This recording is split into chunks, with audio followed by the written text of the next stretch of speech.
Hello everyone, welcome back to our YouTube channel R N study success point. तो hello बच्चों, एक बार फिर से हमारे YouTube channel R N study success point पे आपका बहुत बहुत स्वागत है। स्टूडेंट्स, आज जो है हम लोग क्लास सेवन्थ का मैथ का सिलेबस के बारे में डिस्कस करने वाले हैं। क्लास सेवन्थ का मैथ का जो सिलेबस है, बहुत सारे बच्चों को पहले तो ये डाउट हो जाता है, सर हमें क्या क्या पढ़ना है, हमें यही नहीं पता है, कौन सा चैप्टर्स क्या आ रहा है, किस में क्या पढ़ना है, हमें यही नहीं पता है, तो कैसे पढ़े। आज आपकी जो भी डाउट है सारा क्वारी जो है क्लियर हो जाएगा, ठीक है।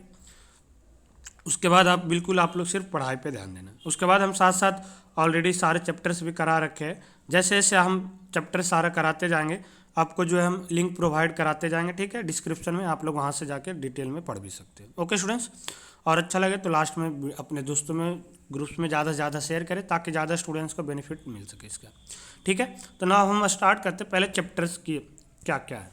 तो आपका जो फर्स्ट चैप्टर है, देखो ये जो सिलेबस है एनसीईआरटी के अकॉर्डिंग है। पहले आपको बता दें चैप्टर नंबर, कभी कभी कोई चैप्टर नंबर आगे पीछे किसी दूसरे बुक से, कोई बच्चा आर्य अग्रवाल से पढ़ रहा है या आर डी शर्मा से पढ़ रहा है, तो उसमें आगे पीछे हो सकता है, ठीक है।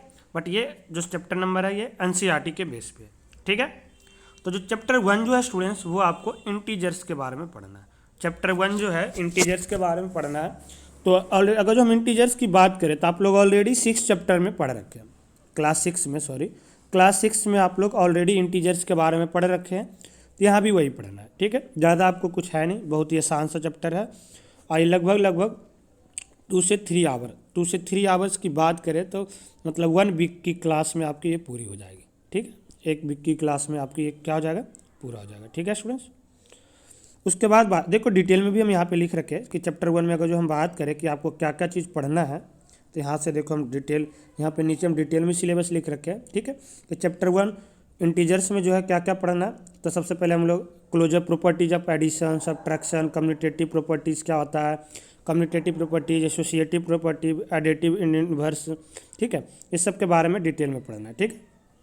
उसके बाद और क्या है, multiplication of integers, properties of multiplication of integers, जो इंटीजर्स का मल्टीप्लिकेशन का प्रॉपर्टी जो होता है कैसे करेंगे, ये सारे डिटेल में पढ़ना है। फिर आगे चैप्टर से आगे बढ़ोगे तो फिर आप लोग डिवीजन ऑफ इंटीजर्स पढ़ोगे। डिवीजन ऑफ इंटीजर्स की बात करें तो उसमें properties of division of integers, हम लोग डिवाइड कैसे करेंगे किसी भी इंटीजर्स को, ठीक है। ये सब पढ़ना है, मतलब एडिशन, सब्ट्रैक्शन, मल्टीप्लिकेशन और डिवीजन इंटीजर्स का कैसे करते हैं, ये सारा प्रॉपर्टीज आपको पढ़ना है, ठीक है स्टूडेंट्स। तो आई होप आपको समझ में आ गया होगा। बात करें सेकेंड चैप्टर का, सेकेंड चैप्टर जो है वो है फ्रैक्शन एंड डेसिमल। तो ये भी बिल्कुल आसान है, आप लोग बता रहे ये जो चैप्टर्स है फर्स्ट सेकेंड, ठीक है, ये सब जो है आप लोग 6 क्लास में पढ़ रखे हैं, वही चीज़ दोबारा से यहाँ पढ़ना।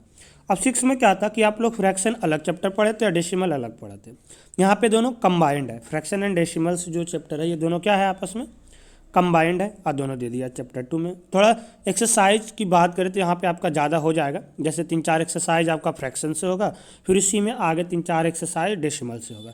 तो नंबर ऑफ एक्सरसाइज ज़्यादा है एनसीईआरटी बुक्स में, लेकिन घबराने की कोई ज़रूरत नहीं, बिल्कुल आसान से आप लोग पढ़ोगे। थोड़ा डिटेल में अगर जो हम जाए तो फ्रैक्शन में आपको क्या क्या पढ़ना है, ठीक है। तो यहाँ से देखो क्या है, फ्रैक्शन एंड डेसिमल जो चैप्टर है, पहले तो इंट्रोडक्शन दिया होगा, फिर उसके बाद हम क्या क्या पढ़ोगे। पहला एक्सरसाइज में तो है how will you learn about fraction, क्या क्या आप लोग फ्रैक्शंस के बारे में पढ़ रखें। इसमें आपको एक्सरसाइज 2.1 में बात करें तो क्या होगा कि सीधा कुछ क्वेश्चंस होगा। फर्स्ट क्वेश्चन में फ्रैक्शन ऐड सब्ट्रैक्ट से मिक्स का क्वेश्चन होगा, फिर डिसेंडिंग ऑर्डर में अरेंज करना होगा, फिर इसी के बेस पे स्टेटमेंट का कुछ क्वेश्चन होगा। फर्स्ट चैप्टर हो गया कि आप लोग फर्स्ट एक्सरसाइज में आप लोग फ्रैक्शन में क्या सीखे। 2.3 में आपको फिर मल्टीप्लिकेशन ऑफ फ्रैक्शन, क्योंकि देखो अगर जो हम बात करें और दूसरे बुक से हम लोग देखें तो हम लोग फ्रैक्शन का मल्टीप्लाई, डिवीजन सब हम लोग 6 क्लास में कर लेते हैं, लेकिन एनसीईआरटी में ऐड और सब्ट्रैक्ट ही था फ्रैक्शन का 6 क्लास में। 7th क्लास में आने के बाद आप लोग को मल्टीप्लिकेशन और डिवीजन के बारे में पढ़ना होता है, ठीक है। तो यहाँ पर हम लोग क्या पढ़ेंगे, फ्रैक्शन का मल्टीप्लिकेशन और डिवीजन के बारे में पढ़ेंगे, ठीक है स्टूडेंट्स। यहाँ पे हम लोग पहले पढ़ेंगे multiplication of fraction by whole number, ठीक है। फिर फ्रैक्शन से कैसे मल्टीप्लाई करेंगे, सिंपल। फिर आगे आ जाएंगे डिवीजन ऑफ फ्रैक्शन के बारे में, फ्रैक्शंस को डिवाइड किस तरीके से करते हैं, ठीक है। ये सारे चैप्टर्स हम ऑलरेडी करा रखे हैं और बाकी भी चैप्टर्स आगे हम कराते रहेंगे। तो आपको जो है वीडियो के लिंक जो है, वीडियो का डिस्क्रिप्शन में लिंक प्रोवाइड कर देंगे या प्लेलिस्ट का लिंक प्रोवाइड कर देंगे, हर एक चैप्टर का आप लोग वहाँ से डिटेल में पढ़ सकते हो। ओके स्टूडेंट्स, ना बात करते हैं आगे। उसके बाद जो है तो देखो यहाँ से हो गया, ये 3-4 एक्सरसाइज में चैप्टर खत्म हो, मतलब फ्रैक्शन खत्म होगा। उसके बाद आपको पढ़ना है डेसिमल के बारे में। तो पहले तो आप लोग डेसिमल में वही पढ़ोगे क्या क्या पहले क्लास में सीखोगे, क्योंकि डेसिमल से नंबर लाइन में लिखना, कौन सा डेसिमल बड़ा है छोटा है, डेसिमल का ऐड सब्ट्रैक्ट, ठीक है, ये सब चीज़ आप लोग करोगे। उसके बाद दूसरे अगले एक्सरसाइज में बढ़ोगे तो मल्टीप्लिकेशन ऑफ डेसिमल, डेसिमल का मल्टीप्लाई कैसे करेंगे हम लोग, 10 से कैसे करेंगे, 100 से कैसे करेंगे, 1000 से कैसे करेंगे, ठीक है, ये सब पढ़ना है। फिर आपको पढ़ना है डिवीजन ऑफ डेसिमल्स के बारे में, डेसिमल्स को, दो डेसिमल को डिवाइड किस तरीके से करेंगे उसके बारे में डिटेल में पढ़ना है। बिल्कुल आसानी से हम करा रखे हैं, आपको कहीं पे कोई भी परेशानी नहीं होगा, आप लोग आराम से समझ सकते हो। फिर आगे जो है ये 2.72 में division of decimal number in whole number, फिर division of decimal by other decimal number. पहले मतलब एक तो एक डेसिमल को सिंपल नंबर से डिवाइड करना, ये सीखोगे। फिर एक डेसिमल को दूसरे डेसिमल से कैसे डिवाइड करेंगे आप लोग, ये सीखोगे, ठीक है, ये सब सारा करना है, बिल्कुल आसान है, आपको डिटेल में हम बता रखे हैं। चैप्टर जो थर्ड है बच्चों, चैप्टर जो थर्ड है वो है data handling. Data handling chapter क्या है, इसमें तो आप लोग वही डाटा हैंडलिंग चैप्टर क्या है आप लोग पता है, हमेशा किस में बारे में पढ़ते हैं, फ्रीक्वेंसी के बारे में, फ्रीक्वेंसी टेबल, डिस्ट्रीब्यूशन टेबल, ठीक है, यहाँ पे सब, तो यहाँ भी आपको बिल्कुल यही सब चीज़ पढ़ना है, ठीक है। पहले आप लोग पढ़ेंगे कलेक्शन ऑफ डाटा, डाटा को कलेक्शन किस तरह से करते हैं, तो फ्रीक्वेंसी डिस्ट्रीब्यूशन टेबल हो गया, बार ग्राफ पे, इस सब के माध्यम से हम लोग डाटा को क्या कर सकते हैं, कलेक्शन करते हैं, ठीक है। Organisation of data, representative value, अब ग्राफ पे रिप्रेजेंट करना, ये सब पढ़ोगे। फिर मीन के बारे में पढ़ोगे, मीन क्या होता है, ये सब आप थोड़ा 6 में नहीं पढ़े हो, यहाँ पे आप लोग पढ़ोगे मीन, मीडियन, मोड के बारे में, ये क्या होता है तो आपको सोचने की कोई ज़रूरत नहीं है, जब हम चैप्टर कराएंगे तो वहाँ पे आपको डिटेल में कराएंगे, ठीक है। तो थर्ड भी बहुत ही छोटा सा जो थर्ड चैप्टर है बिल्कुल आसान ही है, और ये भी आप लोग आराम से कर लोगे, ठीक है ना। अब बात करते हैं हम लोग चैप्टर 4 का। तो चैप्टर 4 जो है ये आपके लिए न्यू है, चैप्टर 4 जो है ये आपके लिए न्यू है, सिंपल इक्वेशन। सिंपल इक्वेशन बात करें तो ये अलजेब्रा के अंदर आता है, किसके अंदर आ जाएगा, अलजेब्रा के अंदर आएगा। यहाँ पे हम लोग कोई एक वैल्यू अननोन है तो हम उसको कैसे निकालेंगे, यहाँ पे सिंपल इक्वेशन यानी कि लीनियर इक्वेशन के बारे में पढ़ेंगे, वन वेरिएबल। जैसे हम बात करें कि यहाँ पे दे देखा है 2x + 1 का वैल्यू 4 है, तो बता यहाँ से x की वैल्यू क्या होगा, कोई x एक नंबर है उसमें हम 2 जोड़ते हैं तो नंबर 8 हो जाता है, तो ये x का क्या था, किसमें हम 2 जोड़े थे तो 8 हो जाएगा, तो आप बोलोगे सर 6, तो कैसे ये 6 आया, इसे हम सोल्व करके यहाँ पे निकालेंगे, ठीक है। तो बहुत ही आसान सा चैप्टर है, न्यू है, इसका मतलब ये नहीं कि बहुत डिफ़िकल्ट होगा, आपको बिल्कुल चीज़ों को आसानी से हम कराएंगे और आप लोग बिल्कुल आसानी से करना, बिल्कुल आसानी से समझ जाओगे, ठीक है स्टूडेंट्स।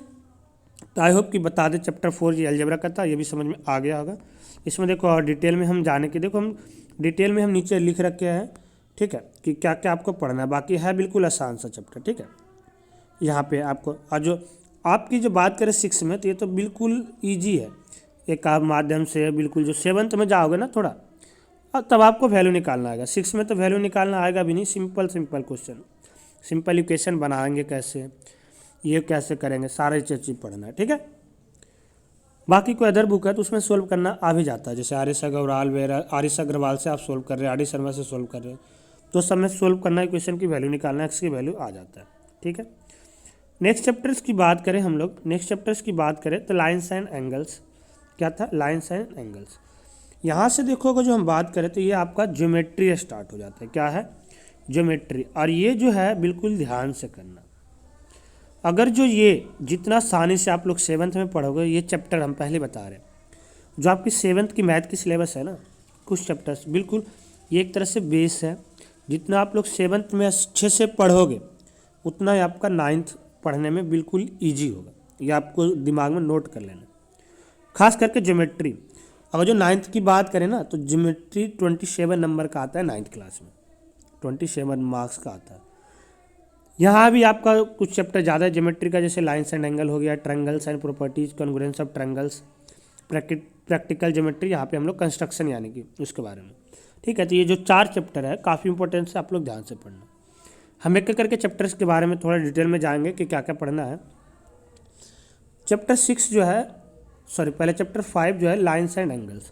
लाइन्स एंड एंगल्स में अगर जो हम बात करें तो पहले लाइन्स में आप लोग क्या क्या पढ़ोगे, लाइन क्या होता है, रे क्या होता है, लाइन सेगमेंट क्या होता है, फिर ये तो एक लाइन में था, फिर पेयर्स ऑफ लाइन, 2 लाइन्स का पेयर, तो 2 लाइन्स का पेयर मतलब क्या हुआ, कि इंटरसेक्टिंग लाइन क्या होता है, पैरेलल लाइंस क्या होता है, परपेंडिकुलर लाइंस क्या होता है, ठीक है, ये सब हम लोग डिटेल में पढ़ेंगे। तो ये लाइंस का हो गया खत्म। लाइंस के बाद हम लोग एंगल्स में आएंगे।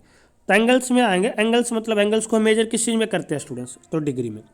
तो एंगल्स को हम लोग डिग्री में मेजर करते हैं, तो उसके बिहाफ पे हम लोग फिर पढ़ेंगे टाइप्स ऑफ एंगल। तो एक तो अकॉर्डिंग टू डिग्री, डिग्री के बेस पे आप लोग पढ़ोगे acute angle, right angle, obtuse angle, straight angle, reflex angle, complete angle. 6 types का एंगल होता है। ये सारा डिटेल में आप हम ऑलरेडी पढ़ा रखे हैं, आप लोग वहाँ से जाके देख सकते हो, ठीक है। ठीक है, तो ये 6 टाइप्स ऑफ एंगल आप लोग पढ़ोगे डिग्री के बेस पे, ठीक है। कि हम लोग मेजरमेंट पे किसी की वैल्यू 30 डिग्री है तो क्या होगा, 50 डिग्री है तो क्या होगा, 90 डिग्री है तो क्या होगा, कौन सा एंगल होगा। फिर हम लोग पढ़ेंगे पेयर्स ऑफ एंगल्स, 2 एंगल आपस में पेयर। तो 2 एंगल्स को पेयर्स बना के जब हम देखेंगे तो कम्प्लीमेंट्री एंगल्स पढ़ोगे, सप्लीमेंट्री एंगल पढ़ोगे। उसके बाद क्या होता है, कम्प्लीमेंट्री, सप्लीमेंट्री, एडजेसेंट एंगल्स के बारे में पढ़ोगे। फिर आप लोग पढ़ेंगे वर्टिकली अपोजिट एंगल्स के बारे में पढ़ोगे, ठीक है। ये सारा चीज़ डिटेल में आप लोग को एंगल्स के बारे में पढ़ना है। लाइंस की बात करें तो पैरेलल लाइंस में और डिटेल में जाओगे तो बहुत ही टाइप्स पैरेलल लाइंस में जब भी 2 लाइंस को कोई एक ट्रांसवर्सल कट करता है तो उसमें क्या होता है, 3-4 तरह का एंगल बनता है, जैसे कि corresponding angles, alternate interior angles, alternate exterior angles और कंजिक्यूटिव इंटीरियर एंगल्स। ये सब आप लोग पढ़ोगे डिटेल में, नाम याद रखना बिल्कुल। हम चैप्टर जब कराएंगे ना तो वहाँ पे हम डिटेल में आपको बताएंगे कि क्या क्या होता है, ठीक है स्टूडेंट्स। अब हम बात करने वाले हैं चैप्टर 6 का। ये तो था लाइंस एंड एंगल। ये देखो हम बता रहे हैं ये चीज़ जितना आप चैप्टर 5 पढ़ लोगे, क्लास 7 का चैप्टर 5 आप लोग डिटेल में पढ़ लोगे, तो इसी तरह से आप लोग ना क्लास 9 का चैप्टर 6 भी आप लोग आसानी से कर सकते हो, ठीक है। अगर जो आपके कोई सीनियर्स या आपके बड़े भाई बहरा है तो वहाँ से आप लोग देखना, बिल्कुल आसानी से सिलेबस मैच करेगा उस चैप्टर्स का। चैप्टर 6 जो है ट्रायंगल्स एंड इट्स प्रॉपर्टीज़ के बारे में पढ़ना। पहले ट्रायंगल होता क्या है, a figure bounded by 3 line segment is called triangles. फिर ट्रायंगल्स के बारे में आप लोग पढ़ोगे, ट्रायंगल्स के पार्ट्स, क्या क्या पार्ट्स होता है, जैसे उसका वर्टेक्स, आर्म, साइड, एंगल्स, ये सब पढ़ोगे। फिर properties of triangle, sum of all angles of triangle भी 180 डिग्री होता है, ये तो पता ही है। फिर आप लोग पढ़ोगे टाइप्स ऑफ ट्रायंगल, तो एंगल के बेस पे पढ़ोगे acute angle triangle, obtuse angle triangle, right angle triangle.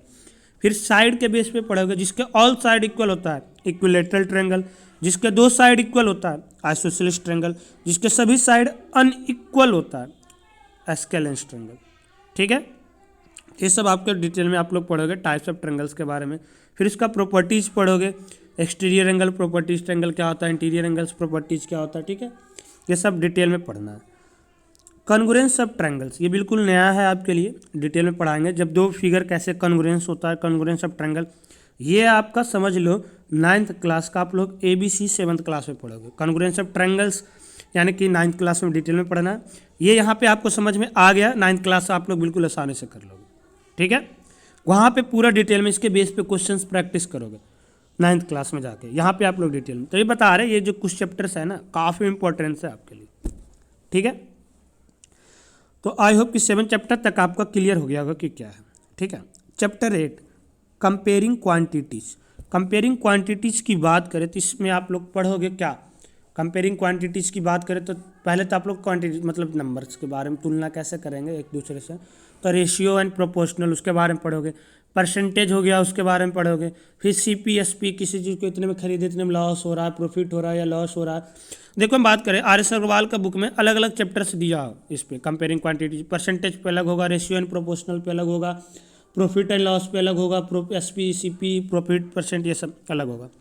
NCERT में सब एक ही कंबाइंड है, 4-5 एक्सरसाइज है, आप लोग वहाँ से आराम से करोगे, ठीक है। सिंपल इंटरेस्ट के बारे में पढ़ोगे, प्रॉफिट लॉस के बारे में, SI सारा चीज़ डिटेल में आप लोग को पढ़ना है इस चैप्टर्स में, ठीक है। चैप्टर 9 जो है रेशनल नंबर के बारे में पढ़ोगे। चैप्टर 9 रेशनल नंबर क्या है, तो एक्चुअली देखो रेशनल नंबर क्या है, बिल्कुल कैलकुलेशन आप लोग फ्रैक्शन के जैसा ही करोगे। और हम ये बोले ना तो इंटीजर और फ्रैक्शंस दोनों को ही तो हम लोग रेशनल नंबर बोलेंगे। A number which is in the form of P/Q where P and Q are integers and Q not equal to 0 are called rational number, ठीक है। तो इस तरह से आप लोग डिटेल में रेशनल नंबर जब पढ़ाएंगे तो हो जाएगा। चैप्टर 10 जो है ये भी ज्योमेट्री का है, हम पहले बताए थे। जो चैप्टर 5, 6, 7 और 10 ये ज्योमेट्री के अंदर आता है और काफ़ी जो है इंपॉर्टेंस चैप्टर है ये सब, ठीक है। तो वहाँ से आप लोग पढ़ोगे। प्रैक्टिकल ज्योमेट्री मतलब क्या हुआ, कंस्ट्रक्शंस का है, इसमें आप लोग ट्रायंगल बनाना, एंगल से बनाना, ये सब चीज़ आप लोग सीखोगे इसमें, ठीक है। ये जो चैप्टर है एक क्वेश्चन आता है 3 या 4 नंबर का, इससे आप लोग आसानी से कर लोगे, ठीक है स्टूडेंट्स। आगे हम बात करें तो जो चैप्टर 10 है हो ही गया। चैप्टर 11 जो है वो है हमारा पेरीमीटर एंड एरिया, यानी कि ये मेंसुरेशन के अंदर आता है। पेरीमीटर एंड एरिया, यहाँ पे हम लोग पेरीमीटर और एरिया किसके बारे में पढ़ेंगे कि जो सर्कल जैसा पेरीमीटर और सारे फिगर हम बात करें तो आपका रेक्टेंगल, स्क्वायर, पैरेललोग्राम, उसके बाद सर्कल, ये सब का एरिया और पेरीमीटर के बारे में पढ़ना है, ठीक है। इतने फिगर के बारे में फॉर्मूला ऑलरेडी हम करा रखे हैं, ठीक है। आप लोग चीज़ों को ध्यान से एकदम समझते जाना, करते जाना। चैप्टर 12 जो है अलजेब्रा, ये बिल्कुल आपके लिए थोड़ा सा न्यू है। देखो हम बताए थे पहले, आप याद करो, एक चैप्टर जो था इसमें हम बोले थे यहाँ अलजेब्रा है, ठीक है, थोड़ा सा सिंपल इक्वेशन वगैरह में। चैप्टर 4, ठीक है, तो इसी से थोड़ा इसमें अब यहाँ पे आप लोग अलजेब्रा का एडिशंस पढ़ोगे, सब्ट्रैक्शंस पढ़ोगे। अलजेब्रा की बात करें तो जैसे अलजेब्रा होता क्या है, वेरिएबल और कांस्टेंट नंबर और एक दोनों का कॉम्बिनेशन को अलजेब्रा बोलते हैं। जैसे 2x+2 ये अलजेब्रा, यहाँ पे x है जो वेरिएबल है, 2 जो है कांस्टेंट है, x का कोफिशिएंट क्या है यहाँ पे 2 है। ये सब चीज़ डिटेल में हम जब पढ़ाएंगे तो यहाँ पे आप लोग करोगे, ठीक है स्टूडेंट्स। तो अलजेब्रिक एक्सप्रेशन ये था। चैप्टर 13 जो था स्टूडेंट्स वो था exponent and power. Exponent and power ये भी आपके लिए न्यू चैप्टर है, आप पहले बता रहे, ये भी चैप्टर इंपॉर्टेंट है। अगर जो आप ये 7th में पढ़ लिए तो आपको 8th में पढ़ने का जरूरत है भी नहीं, मतलब जितना आप 7th में अच्छे से पढ़ोगे तो 8th में आराम से कर लोगे। 8th में भी 12, 13 चैप्टर में ही आता है एक्सपोनेंट्स, ठीक है, और यहाँ भी इसी में आएगा। ओके स्टूडेंट्स, तो एक्सपोनेंट एंड पावर्स जो है पढ़ना, इसमें आप लोग इसमें पढ़ोगे 4-5-6 फार्मूला है, उसी के बेस पे आप लोग क्वेश्चंस पढ़ोगे। जैसे 2 पे पावर 2 और 3 पे पावर 2 सोल्व करेंगे तो क्या आएगा, 6 पे पावर 2 कैसे आया, ये सब हम डिटेल में पढ़ेंगे।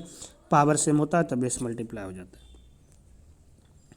चैप्टर 14 और 15 जो है ज़्यादा इंपॉर्टेंस है नहीं, लेकिन पढ़ना है, बुक में दिया हुआ। सिमेट्रिक के बारे में पढ़ेंगे। सिमेट्री होता क्या है, सिमेट्री लाइन जैसे जिसे कहीं से इक्वल पार्ट्स में हम डिवाइड कर सकते हैं, वो सिमेट्री होता है, ठीक है। इसके बारे में विजुअलाइजिंग सॉलिड शेप्स, इसमें आप लोग पढ़ेंगे 2D 3D के बारे में। किसी भी शेप का 3D शेप का फेस क्या होता है, एज क्या होता है, फेस क्या होता है, वर्टेक्स क्या होता है। यहाँ पे आप लोग को एक यूरल फार्मूला मिलेगा, उसके बारे में आपको पढ़ना है, ठीक है स्टूडेंट्स। तो आई होप कि देखो जो चैप्टर्स में क्या क्या पढ़ना था आपको डिटेल में सारा समझ में आ रहा होगा। यहाँ पे हम देखो ये जो है इसका जो PDF का लिंक है इसे हम प्रोवाइड कर देंगे, अगर जो आपको पढ़ना है और डिटेल में कि क्या क्या है, ठीक है, तो आप लोग वहाँ से देख सकते हो। ऐसे हम चैप्टर को हर एक बिल्कुल डिटेल में आपके लिए हम करा दिए कि क्या क्या पढ़ना था। तो आई होप कि अब जो मैथ में क्वारी था ना कि चैप्टर्स में हमें क्या पढ़ना है, क्या क्या आ रहा है सिलेबस में और किस किस टॉपिक्स में क्या है, और डिटेल में पढ़ा दिए, ठीक है। और कौन सा चैप्टर्स हमारे अगले क्लास के लिए कितना इंपॉर्टेंस है, ताकि उससे आप लोग अभी से बेस मजबूत करो, तो आने वाले में जो नेक्स्ट क्लास में वो आपको प्रॉब्लम नहीं होगा, ठीक है स्टूडेंट्स। तो आई होप कि जो आज का सेशन है आपके लिए काफ़ी यूजफुल रहा होगा, आप लोग काफ़ी चीज़ सीखे होंगे।